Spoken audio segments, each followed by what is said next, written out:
কি মৃত ব্যক্তি বুঝতে পারে আমরা যে তার কবরের পাশে দাঁড়িয়েছি?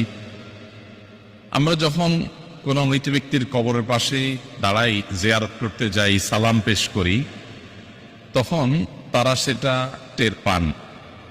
তাদের ধ্বংসাবশেষ মাটির সাথে মিশে গেলেও আল্লাহ রাব্বুল আলামিন বারজাখী জীবনে, এটাকে বারজাখী জীবন বলে, মৃত্যু থেকে নিয়ে কিয়ামতের আগ পর্যন্ত যে জীবনটা আছে, এখানে মানুষের শরীর মাটির সাথে মিশে যাক, পানিতে গলে যাক, যেখানে যে অবস্থা থাকুক, সেখানে এক প্রকারের রূহ আল্লাহ তাআলা শুধুমাত্র বিশেষ কিছু জিনিস যেগুলো আল্লাহ তাআলা অনুভব করাতে চান, সেগুলো অনুভব করার ক্ষমতা আল্লাহ তাদেরকে দেন।